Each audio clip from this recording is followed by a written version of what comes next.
সেই দিন মুজাদ্দিদ আল ভাসানী সিংহের কাছায় নামাজ পড়েছিল। আমরা তার রুহানি সন্তান, আমরা তার রুহানি আওলাদ, আমরা তার রুহানি আওলাদ। আমরা জিন্দা থাকতে এই জমিনে নবীর সত্য তরিকা আমরা এই জমিন থেকে এই জমিনে বাস্তবায়ন হবে। হাত উঁচু করে বলেন ঠিক না বেঠে?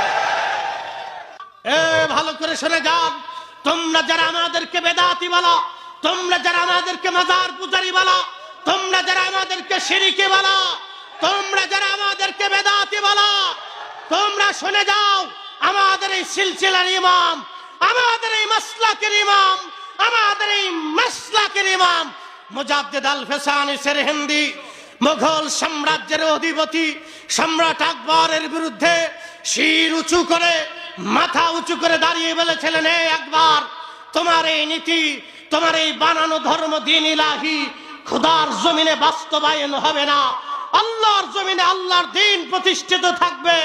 সেই দিন তারা তাকে জেলখানার ভিতরে ঢুকিয়ে দিয়েছিল, কিন্তু জেলখানা কুলাই নাই, জেলখানার 40,000 কয়েদি। সেই দিন খাজা হযরত মুজাদ্দিদ আল ভাসানী সিরহিন্দির হাতে বায়াত নিয়ে তারা কালেমা পড়ে মুসলমান হয়ে 40,000 সেই দিন অলির দরজায় হাবুডুবু খেয়েছিল। শুনে রাখেন, সম্রাট আকবর পরাজিত হলো, সম্রাট জাহাঙ্গীর পরাভূত হলো। সেই দিন সম্রাট জাহাঙ্গীর মুজাদ্দিদ আল ভাসানীকে জেলখানায় হত্যা করার জন্য সেই দিন তিনি জেলখানার ভিতরে ক্ষুধার্ত সিংহকে ধরে এনে খাজা হযরত মুজাদ্দিদ আল ভাসানী রাহিমাহুল্লাহকে জেলখানার ভিতরে তিনি ঢুকিয়ে দিয়েছিলেন। তিনারা ভেবেছিল সেই দিন মুজাদ্দিদ আল ভাসানীকে সে বাঘে সিংহে খেয়ে ফেলবে, কিন্তু না, সিংহ লেজ গুটাইয়া আল্লাহর ওলির কদমের সামনে মাথা নত করে বলেছিল, হুজুর, কেউ আপনাকে না চিনলে আমি চিনি, আপনি জামানার মুজাদ্দিদ, আপনার শরীর আঁচল কাটা আল্লাহ আমার জন্য হারাম করেছে। সেই দিন মুজাদ্দিদ আল ভাসানী সিংহের কাছায় নামাজ পড়েছিল। আমরা তার রুহানি সন্তান, আমরা তার রুহানি আওলাদ, আমরা তার রুহানি আওলাদ। আমরা জিন্দা থাকতে এই জমিনে নবীর সত্য তরিকা আমরা এই জমিন থেকে এই জমিনে বাস্তবায়ন হবে। হাত উঁচু করে বলেন ঠিক না বেঠে?